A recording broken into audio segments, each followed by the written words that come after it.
Meus queridos investidores, hoje nós temos muita coisa para falar aqui sobre essa querida empresa, a Klabin. Tá? Vamos falar sobre a sua política nova de distribuição de dividendos, o que isso vai impactar. A gente vai comentar sobre os resultados do terceiro trimestre de 2024, que a gente acompanha aqui trimestralmente as empresas. É importante que você também acompanhe e saiba o que está acontecendo com as empresas que você anda investindo ou planeja investir. Também a gente vai falar sobre o potencial ativo para redução da sua dívida, da sua alavancagem, que muita gente deixou de investir em Klabin por conta dessa dívida um pouco mais alta. Então a gente vai entender sobre a saúde financeira da empresa como um todo, e você aí do outro lado vai ser mais capaz de tomar suas próprias decisões e entender se é momento ou não de comprar essa empresa e colocar ela na sua carteira, ou continuar aportando, ou simplesmente virar as costas e sair, tá? Então a gente vai começar aqui falando sobre a questão dos seus ativos básicos, né? Para quem não conhece, a Klabin, ela é uma empresa que tem 23 unidades fabris distribuídas em 10 estados no Brasil e uma na Argentina, tá? Então ela é uma empresa que ali tem as suas fábricas com as plantas de celulose, tem as fábricas com as plantas de papéis para embalagens, tem os ativos florestais, tem a parte onde ficam ali guardados os papéis reciclados para ela poder fazer novos produtos, tem plantas para sacos industriais e embalagens de papelão ondulado. Então isso tudo, pessoal, está espalhado pelo Brasil todo. E o que ela faz basicamente? Ela não é uma empresa só de celulose, tá? Ela é uma empresa que tem os ativos de celulose, mas ela também faz ativos diferentes com essa celulose. Olha só, ela tem as fibras vindas do eucalipto ou do pinus, ou até mesmo dos materiais recicláveis. Ela consegue fazer ali a fibra curta, a fibra longa e o fluff, tá? Com isso, com essas fibras, ela consegue fazer os papéis, que são os papéis cartão e os container boards. Também ela faz sacos industriais, papelões ondulados, e ela usa isso na indústria e começa a revender essas embalagens, além da celulose. Então ela vende o fluff para poder fazer ali os materiais recicláveis absorventes, né, de todas as modalidades. Ela tem a parte já da fibra curta, onde ela faz também os papéis tecidos mais finos. Ela tem um papel cartão para poder fazer as embalagens que a gente utiliza no dia a dia na área alimentícia, e tem o papel craft, que é utilizado também em embalagens aí que a gente usa para pedir as nossas refeições. Então veja que Klabin, ela não é uma empresa só que vai vender ali a celulose e exportar isso. Então ela um grande potencial de modelo de negócio, ela está incluída no nosso dia a dia, com todos aqueles materiais com que ela produz, e ela produz de forma personalizada para o cliente. Então dificilmente esse cliente abandona a empresa, porque tem toda uma engenharia por trás de uma caixa de uma empresa maior, por exemplo, né? Então isso dá trabalho para a empresa, gera custo. Então a diversificação da Klabin é interessante por isso, mas ela também não vende somente no Brasil. Claro que 64% das suas receitas vem do Brasil, mas ela também exporta para a Itália, para a China, para a Argentina, para o México e para vários outros países. Então, com isso, o que essa empresa vem fazendo? Ela vem produzindo a celulose, produzindo os outros materiais, os outros produtos finais, digamos assim, e ela tanto exporta isso quanto vende para o nosso mercado interno, mais para o mercado interno do que para o mercado externo. Então, a gente precisa analisar agora que a produção, a venda, o consumo do terceiro trimestre de 2024, todo trimestre sai resultado das empresas. E como ela é uma empresa que faz parte da carteira do canal, eu acho muito interessante a gente poder vigiar essa empresa de perto. Então, olha só, a gente vai analisar aqui 4 pontos específicos, tá? A gente vai começar com essas empresas, pela parte de produção, porque é uma empresa que produz celulose e os papéis. A parte de vendas, vendeu muito, vendeu pouco, o que vendeu, quando, né?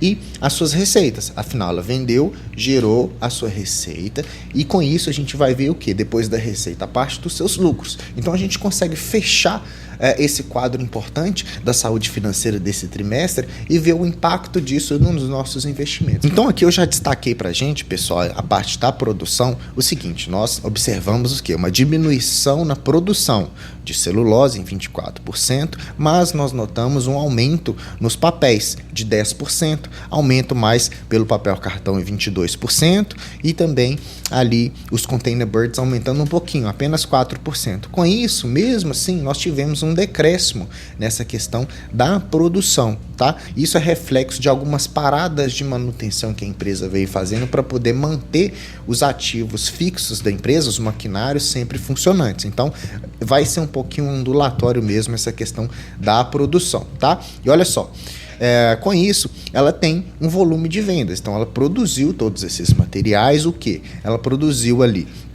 celulose, as embalagens, os papéis cartões e os container boards. Vendeu tudo isso. Qual que é o volume de vendas desses produtos? Veja, aqui a gente percebe que para vendas ela tem 34% da celulose, de toda a receita que ela tem, no volume de vendas, 34% foi de celulose, 29% embalagens, 22 cartões, 15 container boards. De volume de vendas, já que ela produziu menos, ela conseguiu vender um pouquinho menos, 3% a menos. Então veja que é quase igual, né? Se ela diminuiu 4% a produção, diminuiu em 3% a sua venda. Isso comparando o terceiro TRI de 2024 com o terceiro TRI de 2023, tá? E a gente precisa ver que dessas vendas, apesar de ter produzido menos, ter vendido menos, quando a gente olha a receita, ela fez mais dinheiro. E a gente vai ver o porquê que ela fez mais dinheiro por conta disso. Então, vendeu menos, produziu menos, mas sua receita aumentou 14%, né? E grande parte dessas receitas, agora, a gente percebeu que antes eu tinha vendido mais celulose do que as embalagens. Aqui, o reflexo desse valor do dinheiro, eu tenho o maior valor financeiro vindo das embalagens, em 35% é o percentual da receita sobre as embalagens, 30% sobre a celulose, 22% papel cartão, 10% container board e depois outros produtos, mas também voltado para o mercado interno. Então as embalagens tiveram um funcionamento maior, tá? E por que isso aconteceu? Aconteceu porque é o seguinte, pessoal, a gente tem alguns motivos aqui. O primeiro motivo é o aumento do preço da celulose e de todas as suas fibras. A gente percebe que vindo da receita, olha só, aumentou 10% na celulose e aumentou 30% nos papéis. Outro ponto importante para esse aumento dos 14% de forma geral na sua receita líquida foi a valorização do dólar. Então, com a exportação dos produtos, com a exportação da celulose de algumas embalagens, antes, no trimestre passado, do ano passado, a gente tinha $1 a 4,88, agora a gente tem $1 a 5,55.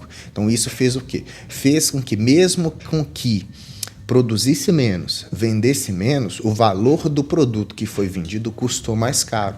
E isso propiciou que a empresa tivesse um lucro maior de 729 milhões e um aumento do seu EBITDA em 33%, um EBITDA de 1,8 bi de reais nesse trimestre, tá? Um aumento de 33% em comparação com 12 meses atrás. Entendeu qual que é a jogada dessas empresas, né? Então varia muito os preços devido ao preço cambial, então o dólar vai interferir na Klabin, o preço da commodity em si, né, da celulose, que ela vende também essa parte da celulose, e o nosso próprio mercado interno aqui, tá? Quero trazer esse quadro aqui para a gente entender que muita gente gosta de dizer que os dividendos não são tributados. Aqui são tributados, só que eles são tributados aqui na DRE da empresa, você não fica sabendo disso, mas eles já são descontados aqui, ó, o imposto de renda e contribuição social, 88 milhões sobre esses 729 milhões de reais. Então, quando você recebe o seu dividendo isento, você tem ali um respaldo para poder explicar para as outras pessoas o porquê, afinal de contas, esse dividendo não é tributado, porque senão haveria bitributação, tá? Então, o que nós temos que entender aqui sobre o EBITDA da Klabin, que é o mais importante, porque vai impactar nos dividendos. É diferente das outras empresas. A Klabin, ela distribui dividendos pelo seu EBITDA, pela sua capacidade de geração de caixa, que é o lucro antes dos juros, impostos, depreciação e amortização. Beleza? Olha só, o que nós tínhamos ano passado, no terceiro TRI de 2023? A gente tinha $1 que era mais barato, 4,88, e a gente tinha 1,3 bi de EBITDA. Esse 1,8 de EBITDA que a empresa ganhou, primeiro, dólar a 5,55 ajudou, mas aumentou papel, aumentou celulose, né? Aumentou a taxa de câmbio. Com isso, a empresa aumentou em valores reais, 453 milhões de reais, o que foi 33% maior.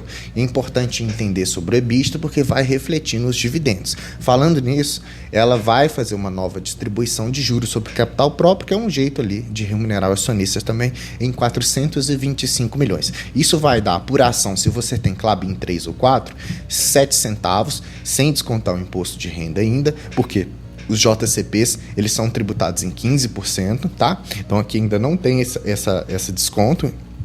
E se você tem a Klabin 11, KLBN 11, você vai receber ali praticamente 35 centavos por unit, tá? Então fica esse valor. Tem que ter as ações até o dia 11 de novembro. Dia 21 de novembro ela vai fazer esse pagamento desses dividendos aí, lembrando que tem que descontar.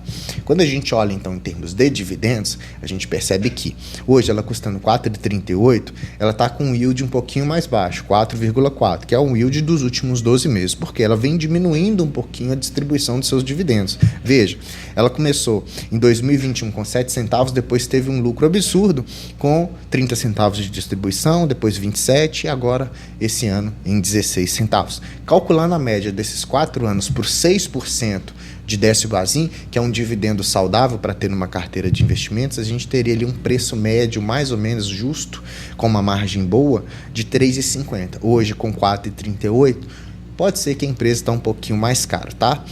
Lembrando que ela faz a distribuição de forma trimestral, então isso é interessante numa carteira previdenciária, mesmo que seus dividendos sejam de forma ondulatória. Teve uma mudança na sua distribuição de dividendos, que antes era de 25% do seu EBITDA, agora vai ser de 10% a 20%. Por quê? Porque a empresa precisa de mais dinheiro em caixa para poder arcar com as suas dívidas e se manter saudável, tá?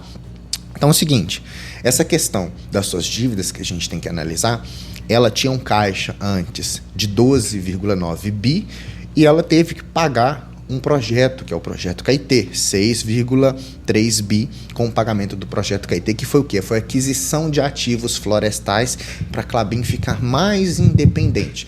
Então a empresa antes, ela tinha que comprar partes das florestas, né, dos produtos ali do pinus e do eucalipto, e isso estava gastando um pouco a mais da empresa. Então o que ela fez? Eu vou investir mais aqui comprando as florestas inteiras e tomando conta, que no futuro isso aqui vai me render uma economia muito grande, eu vou conseguir aumentar o meu lucro no longo prazo. Investidor de curto prazo não vai conseguir enxergar isso. Então essa diminuição do seu caixa foi em decorrente disso também, tá? Ali interferindo na sua dívida líquida pelo EBITDA, porque aumentou essa dívida, né? Hoje está em 3,9 vezes. Só que na última semana a Klabin fez uma jogada interessante que pode diminuir um pouquinho a sua dívida líquida pelo EBITDA, saindo de 3,9 para 3, o que já dá um certo respiro para alguns acionistas, que é o chamado projeto Platô, tá? Que é a continuação desse projeto Caetê. O projeto Caetê foi a aquisição dessas terras que ela fez para poder ter os seus ativos florestais, tá? E o que acontece? Olha só, a Klabin anunciou um acordo com a Timber Investment Management Organization, TIMO, uma espécie de veículo de investimento criado por investidores institucionais para investir em conjunto em 4 sociedades de propósitos específicos, a SPS, tá? Essa TIMO fará um aporte de 1,8 bi em caixa, com a primeira parcela sendo feita na data do fechamento do projeto Platô e o restante no segundo TRI de 2025. Aí a Klabin já entra com um acordo de 23 mil hectares de florestas plantadas e 4 mil hectares de terras produtivas, ok? Além disso, a TIMO também poderá realizar aportes adicionais nas SPS até o segundo trimestre de 2025 no valor agregado de 900 milhões. Então o que acontece? Esses ativos florestais, pelo que eu entendi, que ela comprou do projeto Caetê, com aqueles quase 6 bilhões de reais lá atrás, estão lá para uso. Essas SPS visam explorar essas terras e, com isso, receber esse dinheiro desse investimento. Com esse dinheiro do investimento, ela vai amortizar mais essa dívida, ok? Teoricamente seria isso. E, com isso, ela tem a sua alavancagem um pouco menor, deixando a empresa mais saudável. E, com isso, ela fica com uma margem financeira mais interessante. Com essas notícias do projeto Platô e com a distribuição dos proventos, a empresa chegou a subir quase 5% nos últimos 2 dias, né? Mas é uma empresa que já vem subindo a sua rentabilidade nos últimos anos. Se a gente pega essa análise, pelo menos dos últimos 5 anos, quem investiu em Klabin não está triste, muito pelo contrário, foi uma empresa que teve um retorno total, variação das ações que você viu que estava subindo, mais o reaporte dos proventos, dos dividendos e juros sobre o capital próprio, gerou 15% de forma anual nos últimos 5 anos, porque ela rendeu 75,3%, que venceu o CDI, que rendeu 49%, o índice IPCA+, classificado pelo IMAB, 28,4%, e o Ibovespa, que rendeu só 17%. E esse gráfico, para você que está iniciando, quer dizer que quem investiu nos últimos 5 anos em Klabin ganhou mais dinheiro do que quem deixou parado no CDI ou quem investiu em IPCA+, ou na Selic. Basicamente é isso que você deveria saber. Hoje, custando 4 e alguma coisa, ela está um pouquinho mais esticada, mais caro do que deveria, porque o seu PL está em 13,11, um pouquinho distorcido aí, tá?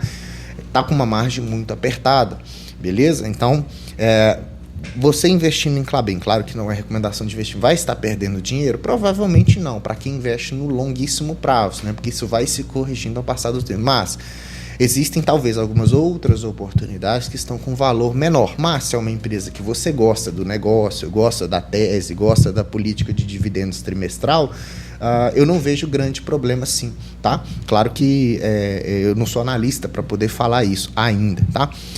Crescimento de 21%, entregando ali, né, pro acionista, foi um crescimento interessante no seu ROI, crescimento de lucros e receitas constante, muito dinheiro em caixa, não tem muita coisa para falar aqui, tá?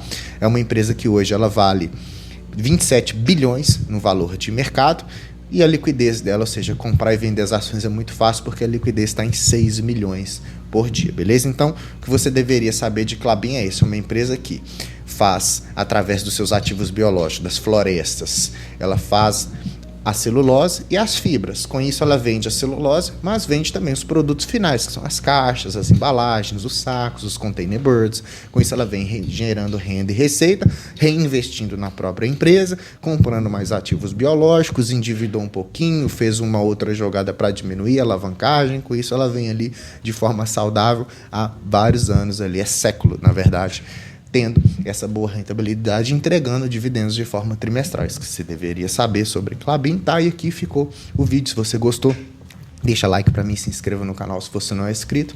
Ativa o sininho, vídeo todo dia com um tema diferente sobre os investimentos. Você vai ser mais capaz de tomar suas próprias decisões.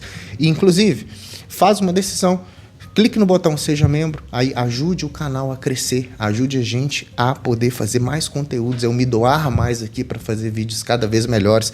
Sei que você não vai se arrepender, e quem é membro já pode até pedir vídeo específico aqui de teses bem importantes, tá? Alguma dúvida que você tem, eu consigo tirar de forma pessoal para você que é membro, beleza? Então é isso. Não esqueça também de deixar o seu comentário sobre a Klabin, se você gosta ou não, porque a gente vai discorrer isso sobre, o vídeo continua nos comentários, tá? Aqui você assistiu o canal do Investidor Classe Média, eu sou o Gustavo, te vejo no próximo vídeo, até mais.